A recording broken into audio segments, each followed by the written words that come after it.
உடல்நலம் பாதிக்கப்பட்ட உடனே நம்மள பெரும்பாலானோருக்கு முதல்ல வருவது நோயுடைய பாதிப்பு மட்டும் இல்லை, பயம்தான் முதல்ல வரும். என்ன ஆயிடுமோ, இது சரியாகுமா, இன்னும் மோசமாயிட்டா என்ன பண்ணுறது, இந்த மாதிரியான எண்ணங்கள் தான் நம்முடைய மனதை பலவீனப்படுத்துது. ஆனால் அரவிந்த அன்னை ஒரு உண்மையை சொல்கிறாங்க. பயம்தான் நோயை விட மோசமானது அப்படின்னு சொல்கிறாங்க. Fear is always verse than illness அப்படின்னு சொல்கிறாங்க. அதுக்கு மேலே சொல்லும்பொழுது என்னென்னா, உண்மையான நோய்ங்கிறது பயம்தான். பயத்தை நீக்கிட்டோன்னா அது சரியாகிறதுக்கான வழி திறக்கப்படும், கிடைக்கும் அப்படின்னு சொல்கிறாங்க. பயம் எப்படி நோயை அதிகரிக்கிறதுன்னு பார்க்கும்பொழுது அன்னையுடைய கூற்றுப்படி நம்மளுடைய உடலில் ஆழ் மனதில் ஒரு பயம் மறைஞ்சிட்டு இருக்கு. எனக்கு ஏதாவது ஆகிட்டா, இந்த வலி அதிகரித்தா, இந்த மாதிரியான சின்ன சின்ன பயம் உடலுடைய செல்களையும் பதட்டப்படுத்துது. அந்த பல நோய்களுக்கு இந்த மாதிரியான மறைந்திருக்கக்கூடிய பயம்தான் முக்கிய காரணமாக இருக்குது. இப்போ ஒரு ஊரில் காலரா இருக்குன்னா நமக்கும் வந்துருமோன்னு பயப்படும் போது அந்த பயம் நம்மளுடைய மேலே இருக்கக்கூடிய ஒரு லேயரில் ஒரு கிராக்கை உண்டு பண்ணி அது வழியாக நமக்கு தொற்றாகி நமக்கு நோய்வாய்ப்படுற மாதிரி ஆகிடுது. அதனால் நாம் நோயை விட அதை பற்றிய பயத்துக்குத்தான் அதிக சக்தி கொடுத்துட்றோம். பயம்னு பார்க்கும்போது 3 விதமான பயங்களாக நமக்கு இருக்கும்னு சொல்கிறாங்க. முதல்ல மனதில் இருக்கக்கூடிய பயம் நம்முடைய மன உறுதியினால் அதை ஓவர் கம் பண்ணலாம். ரெண்டாவதாக இருக்கக்கூடியது உணர்வில் இருக்கக்கூடிய பயம். அது இன்னும் கொஞ்சம் ஆழமானது. அதுக்கு அடுத்தது பார்க்கும்பொழுதுன்னா உடலில் செல்களில் இருக்கக்கூடிய பயம்னு சொல்லும்போது, நமக்கு என்னதான் நார்மலாக இருந்தாலும் நம்ம உடம்பு நடுக்கம், அந்த உடல் பதறுது, துடிக்குது அப்படிங்கும்போது இதெல்லாம் ரொம்ப நுட்பமானது. வெளியில் நம்ம தைரியமாக இருக்கிற மாதிரி தோணலாம், ஆனால் உடலில் ஒவ்வொரு செல்லுமே உள்ளுக்குள்ளே நடுங்கிட்டு இருக்கலாம். அந்த நடுக்கமே நோயை ஈர்க்குதுன்னு சொல்கிறாங்க. நோயை இன்னும் உடம்புல தக்க வச்சுக்கிற மாதிரியான வேலையும் அது பண்ணுதுன்றாங்க. அப்போது பயத்துடைய உண்மையான காரணம் என்னன்னு பார்த்தோம்னா, இது ஒரு மனநிலை மட்டும் கிடையாது. நம்ம உள்ளுக்குள்ளே நம்மளை காக்கக்கூடிய இறையருள் மேலே நமக்கு நம்பிக்கை இல்லாதது தான் இந்த பயத்துக்கான காரணம்னு சொல்கிறாங்க. இப்போ நம்ம சாதாரணமாக நம்ம செய்கிறதெல்லாம் பார்த்தோம்னா, நம்ம சாப்பிட்ற சாப்பாடு அது நம்மளுடைய உடலுடைய அங்கமாக மாறிடுது, எனர்ஜியாக மாறுது. கொஞ்சம் தூங்கி ஏந்தா விஷயங்கள் நடக்குது, தண்ணி குடித்தா வேறு மாதிரி நடக்குது. இதெல்லாம் நம்ம பண்ணுறதில்லை.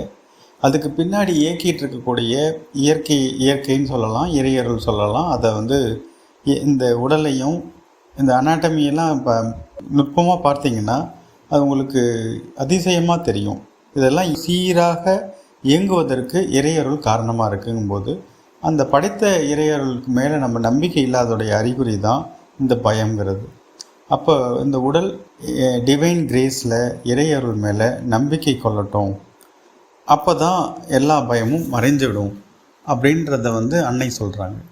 இறைவன் நம்மோட இருக்காங்கிற ஒரு உறுதியான விஷயமே, மன உறுதியே உண்மையான மருந்தாக இருக்கும் அந்த பயத்துக்கு. அப்போ சரி, நோய் வந்துடுச்சு, என்ன பண்ணணுங்கும்போது ரொம்ப எளிமையாக ஆழமான வழிமுறை ஒன்று சொல்லும் பொழுது, பயத்தை அக்செப்ட் பண்ணிக்காதீங்க. நான் குணமடைய மாட்டேன், எனக்கு சரியாகாது அப்படிங்கிற எண்ணத்தை ரிஜெக்ட் பண்ணுங்கன்றாங்க, நிராகரிங்கங்கிறாங்க. அடுத்ததாக அமைதியாக இருக்கணும். பதட்டம் இல்லாமல், அவசரப்படாமல், கோபம் படாமல், மன அமைதியோடு இருக்கும் பொழுது உடல் குணமடையும்.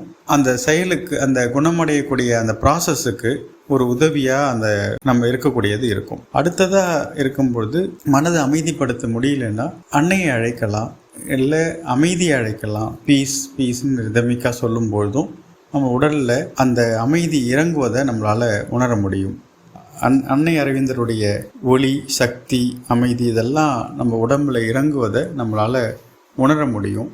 அந்த அமைதியில் அருள் செயல்படுறதை பார்க்க முடியும். உடலில் இருக்கக்கூடிய ஒவ்வொரு செல்லுக்கும் நம்பிக்கை ஊட்டுற மாதிரி நமக்கு நாமே சொல்லிக்கணும்.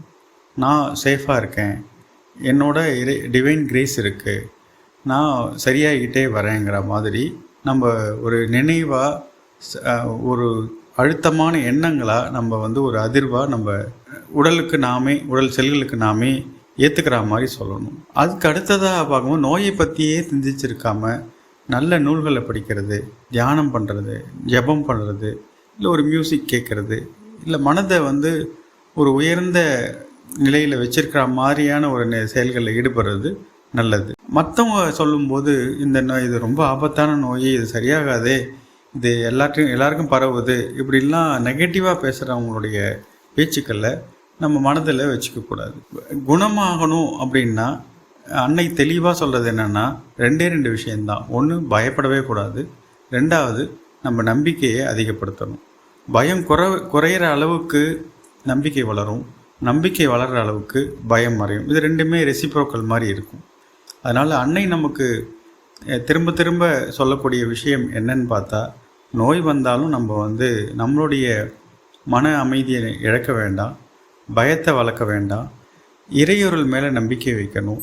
உடலுக்குள்ள அமைதியை இருங்க. பீஸுங்கிற வார்த்தையை சொல்லும்பொழுது, ரிதமிக்காக சொல்லும்போது பீஸ் இறங்குறத பார்க்க முடியும். அதனால் அந்த அன்னை சொல்கிற மாதிரி பயம்தான் நோயை விட கொடுமையானது அப்படிங்கிற ஒரு விஷயத்தை மனசில் வச்சுக்கிட்டோம்னா, நம்ம நம்பிக்கையை அதிகப்படுத்தணுங்கிற ஒரு விஷயத்தை பயிற்சி பண்ணோம்னாலே நம்ம இதில் இந்த மாதிரியான ஒரு உடல் நலக்குறைவிலேருந்து ஆரோக்கியத்துக்கு நம்மளால் போக முடியும். மேலும் அன்னையுடைய அருள் நம்ம மேலே எப்பயுமே நிலைத்திருக்கிறதுக்கு அன்னையை அழைப்பதுங்கிறது உதவியாக இருக்கும்.